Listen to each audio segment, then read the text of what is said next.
कश्यप ऋषि की दिति और अदिति नाम की 2 पत्नियां थीं। दिति के गर्भ से राक्षस व अदिति के गर्भ से देव उत्पन्न हुए। दिति को हिरण्याक्ष व हिरण्यकश्यपु 2 पुत्र हुए और अदिति ने 12 पुत्रों को जन्म दिया, जो आदित्य अथवा देवता कहलाए। दिति के दोनों पुत्र राक्षस थे। एक बार हिरण्याक्ष धरती को रसातल में ले गया। तब धरती की रक्षा के लिए भगवान विष्णु ने वराह अवतार लेकर हिरण्याक्ष का वध किया। दूसरा पुत्र हिरण्यकश्यपु हिरण्यकरण नामक स्थान का महाबलशाली राजा था। वो राक्षस होने के साथ बहुत बड़ा ज्ञानी भी था। उसे 5 तत्वों का संपूर्ण ज्ञान था, इसलिए उसे बहुत अधिक अहम हो गया था, जिस कारण वो चाहता था कि हर व्यक्ति भगवान की नहीं अपितु उसकी पूजा करे। साथ ही वो भगवान विष्णु से अपने भाई हिरण्याक्ष के वध का प्रतिशोध लेना चाहता था, जिसके लिए उसने ब्रह्मा की घोर तपस्या की। उसकी तपस्या से देवताओं में भय व्याप्त हो गया। सभी देवताओं ने ब्रह्मा से आग्रह किया कि वो हिरण्यकश्यपु की तपस्या पूर्ण होने से पहले ही उसे दर्शन दे। यदि उसकी तपस्या पूर्ण हो गई तो वो सर्वशक्तिमान हो जाएगा। तब ब्रह्मा ने तपस्या पूर्ण होने से पहले ही हिरण्यकश्यपु को दर्शन दिए। हिरण्यकश्यपु ने ब्रह्मा से वरदान मांगा कि कोई भी मनुष्य, स्त्री, देवता, पशु पक्षी, जलचर इत्यादि ना घर के भीतर, ना ही बाहर, ना दिन में, ना ही रात में, ना धरती पर, ना आकाश में, और ना ही अस्त्र या शस्त्र से उसका वध कर पाएं। ब्रह्मा से ऐसा वरदान प्राप्त कर हिरण्यकश्यपु को भ्रम हो गया कि वो अमर हो चुका है और उसे कोई नहीं मार सकता। अपने इस अहम में उसने लोगों पर अनेक अत्याचार किए और बलपूर्वक लोगों से अपनी पूजा करवाने लगा।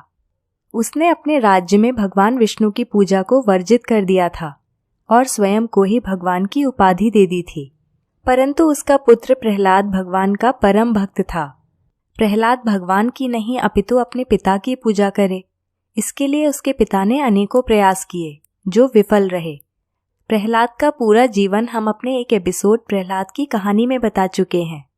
अपनी बहन होलिका की सहायता से भी जब हिरण्यकश्यपु प्रहलाद की हत्या करने में असफल रहा, तब वह क्रोध में प्रहलाद को महल में घसीटते हुए ले गया और कुपित होकर बोला कि मैं ही तीनों लोकों का नाथ हूँ।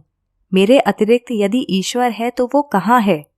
प्रहलाद ने कहा, हे पिताश्री, ईश्वर सर्वव्यापी है और हर स्थान पर विराजमान है। तब महल में ही स्थित एक स्तंभ को संबोधित करते हुए हिरण्यकश्यपु ने पूछा, क्या इस स्तंभ में भी भगवान है? प्रहलाद ने कहा, हाँ पिताश्री, भगवान इस स्तंभ में भी विराजमान है। तब भयंकर क्रोध में हिरण्यकश्यपु ने उस स्तंभ पर बहुत तेज प्रहार किया। स्तंभ में एक दरार पड़ गई और संपूर्ण ब्रह्मांड में बहुत तेज गर्जना हुई। स्तंभ से अपने निष्काम भक्त प्रहलाद को बचाने के लिए भगवान विष्णु नरसिंह के रूप में प्रकट हुए, जिनका आधा शरीर मनुष्य और आधा शरीर शेर का था।